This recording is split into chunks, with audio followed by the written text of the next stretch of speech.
பிரியமானவர்களே, இயேசு கிறிஸ்துவின் நாமத்தில் நான் உங்களை வாழ்த்துகிறேன். இந்த இடம் பார்க்கறதுக்கு ரொம்ப அழகா இருக்குல்ல? ஜப்பான் தேசத்துல நாகசாகி என்கிற ஒரு பட்டணம். இது உலகம் முழுவதும் பிரபலமான ஒரு பட்டணம். உங்களுக்கு கூட இந்த பெயர் கேட்ட மாதிரி இருக்குல்ல? உங்களுக்கு தெரியும். ஏன்னா 2வது உலக மகாயுத்தம் நடந்த சமயம் ஜப்பான் வந்து பல தேசங்களை அவங்க பிடித்து கொண்டு வந்த போது அந்த யுத்தத்துல 1 கோடிக்கு அதிகமான பேர் இறந்துட்டாங்க. லட்சக்கணக்கான பேர் செத்துக்கிட்டு இருக்காங்க. பெரிய மரணம். இந்த போர் எப்படி நிறுத்துறது? அந்த சமயத்துல ஒரு அணுகுண்டு போடப்பட்டு ஜப்பான் தேசத்துல 2 இடத்துல, ஹிரோஷிமா, நாகசாகி என்ற 2 இடத்துல. இது 1945 நடைபெற்றது. அந்த சமயத்துல இந்த பட்டணத்தில் ஒரு அணுகுண்டு போடப்பட்டது. அது நிமித்தம் பல ஆயிரம் பேர் மரிச்சு போனது ரொம்ப துக்கமான ஒரு விஷயம். அதோடு கூட அந்த அணுகுண்டினுடைய பாதிப்பினால பல மைல்கள் தூரத்திற்கு எல்லாரும் மரிச்சிட்டாங்க. கட்டடங்கள் எல்லாம் உருகி போனது. அதனுடைய உஷ்ணத்தினால இரும்பு கூட உருகி விட்டது. மனிதர்கள் உருகி போனாங்க. பெரிய அழிவை உண்டாக்கினது. அதனால பெரிய பாதிப்புகள், மரம் செடி கொடிகள் எல்லாம் அழிந்து போனது. இன்னும் புல்லு பூண்டு கூட முளைக்காதுன்னு சொன்னாங்க. பிறக்கிற குழந்தைகளுக்கு நிறைய வியாதிகள், பாதிப்புகள், இதெல்லாம் நம்ம கேள்விப்பட்டு இருக்கிறோம். ஆனா அந்த மாதிரி இருந்த இந்த பட்டணம் இன்றைக்கு எப்படி இருக்கு பார்த்தீங்களா? ஒரு வேத வசன ஞாபகத்தில் வருகிறது. உங்களுக்கான வாக்குத்தத்தம் அதுதான்.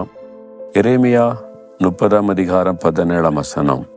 நான் உனக்கு ஆரோக்கியம் வர பண்ணி உன் காயங்களை ஆற்றுவேன் என்று கர்த்தர் சொல்றார். உங்களை பார்த்து சொல்றார், நான் உனக்கு ஆரோக்கியம் வர பண்ணுவேன், உன் காயங்களை ஆற்றுவேன். இந்த தேசம் அணுகுண்டினால பாதிக்கப்பட்டு மிகப்பெரிய சேதத்தை சந்திச்சு இன்னும் அவ்வளவுதான் என்ற நிலைமையில் இருந்தது. ஆனா தேவன் இதற்கு ஆரோக்கியத்தை வர பண்ணி காயங்களை ஆற்றி இருக்கிறார். பல குடும்பங்கள் பாதிக்கப்பட்டு, பிறக்கிற குழந்தைகள் எல்லாம் பாதிக்கப்பட்டு, மக்களுடைய உள்ளங்கள் பலவிதமான காயத்தினால வேதனைப்பட்டு கொண்டிருந்தது.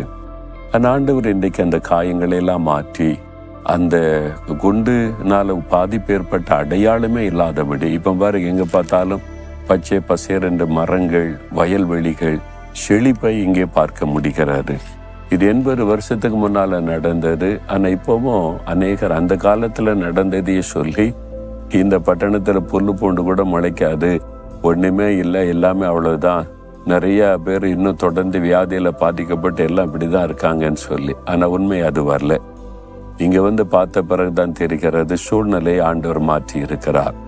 ஆண்டவர் ஆரோக்கியம் வர பண்ணி காயங்களை மாற்றி இப்ப மக்கள் நல்லா வாழ்ந்து சுகமாய் வாழ்ந்திருக்கிறதை இங்கே பார்க்க முடிகிறது. அதுதான் பார்க்கிறீர்கள். யாரோ ஒருத்தரால் காயப்படுத்தப்பட்டுட்டீங்க, பாதிக்கப்பட்டுட்டீங்க, சரீரம் பாதிக்கப்பட்டு மெலிந்து சோர்ந்து போன நிலைமைக்கு வந்துட்டீங்க.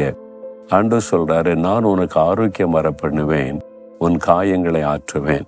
இந்த காயம் வெளியே சொல்ல முடியாத உள்ளத்தில காணப்படுகிற காயம். சிலருக்கு ஒரு விபத்து ஏற்படும் போது சரீரத்துல காயம் ஏற்படக்கூடும். அதனால தழும்புகள் கூட உண்டாகும். ஏன் இந்த காயம்னு கேட்டா, ஏதோ ஒரு காரியம் நடந்து விட்டது என்பதாக. ஆனா உள்ளத்துக்குள்ள இருதயத்துல உண்டாகிற காயம் இருக்கு பாருங்க, உள்ளான மனிதனில் உண்டாகிற காயம், உள்காயம்னு சொல்லுவாங்க. இது மனுஷனுடைய வார்த்தையினால உண்டாக கூடும். சிலருடைய பேச்சுகள் அதாவது பட்டைய வெட்டாக இருக்கும் என்று வேதத்துல பார்க்கிறோம். பட்டையை தூச்சி வெட்டி காயம் உண்டாக்கினால் எப்படியோ அப்படி சிலர் பேசிடுவாங்க. உங்க வீட்டுல உங்களுடைய மனைவியோ, கணவரோ, பிள்ளைகளோ, பெற்றோரோ, மாமியாரோ, மாமனாரோ, நாத்தனாரோ, அல்லது உங்க வேலை செய்யற இடத்துல மேல் அதிகாரிகளோ, உங்க சபையிலேயோ அல்லது ஊழியத்தை விரோதிக்கிற மக்களாலேயோ ஏதோ ஒரு வார்த்தை, உங்களை காயப்படுத்துகிற வார்த்தை சொல்லப்பட்டு உங்களுடைய இருதயம் காயப்பட்டு நீங்க வேதனையோடு இருக்கலாம். ஆண்டவர் சொல்லுகிற அந்த காயங்களை நான் ஆற்றுவேன். அவரால் தான் அந்த காயத்தை ஆற்ற முடியும். பல வருஷமா உங்களுடைய உள்ளத்துக்குள்ளேயே காணப்படுகிற அந்த காயம் அப்போதைக்கு அப்போது அது வலியை உண்டாக்குறது, நினைவு வரும் பொழுதெல்லாம் வேதனை உண்டாக்குகிறது.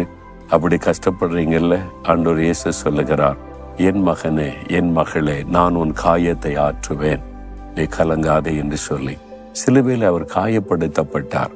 அவருடைய சரீரம் காயப்படுத்தப்பட்டதுதான் நமக்கு தெரியும். ஆணி கடாவுப்பட்டது, அடிக்கப்பட்டு சிதைக்கப்பட்டாரு. அவருடைய ஆத்மா மரணத்துக்கு ஏதுவான துக்கம் கொண்டிருந்தாரு.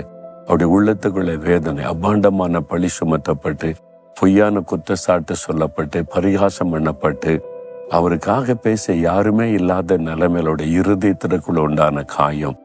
நம்முடைய காயங்களை சிறுவிலை சுமந்தார்.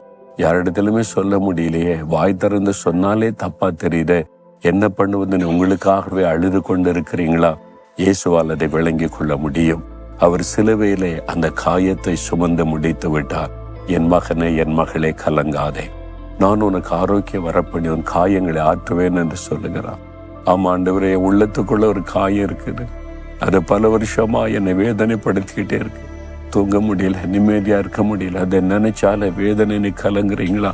உங்களோடு தான் பேசுகிறார். இருதயத்துல கை வைங்க, கை வைங்க, அப்படியே சொல்லுங்க. ஆண்டவரை பார்த்து, ஆண்டவரே என் காயங்களை ஆற்றும், என் உள்ளான நிலைமையில் இருக்கிற காயத்தில் ஆற்றுங்க ஆண்டவரே என்று சொல்லி கேளுங்க. இப்பொழுது ஆண்டவர் சொல்லுகிறார், உன் காயங்களை ஆற்றுவேன். தகப்பனை, இந்த மகனை பாரும், இந்த மகளை பாரும். வெளியே சொல்ல முடியாத வேதனை உள்ளத்துக்குள்ளே வைத்து கொண்டு காயப்பட்ட ஒரு உள்ளத்தோடு கலங்கி கொண்டு அழுது கொண்டு வேதனைப்பட்டு கொண்டு உள்ளத்துக்குள்ளே கதறி கொண்டிருக்கிற பிள்ளைகளை பாருங்க. இவங்களுக்காக சிலுவையிலே காயப்பட்டதை நினைத்து அருளும் ஆண்டவரே. உம்முடைய தழும்புள்ள கரத்தினாலே தொடும். அந்த உள்ளத்துக்குள்ளே ஆழமாயிருக்கிற அந்த காயங்களை மாற்றி அவளை குணமாக்கும், சந்தோஷப்படுத்தும், சமாதானப்படுத்தும். இனி அந்த வேதனைகள், நினைவுகள் வரவே கூடாது. ஒரு அற்புதமான சுகம் இயேசுவின் நாமத்தில் உண்டாகட்டும். ஆமேன், ஆமேன்.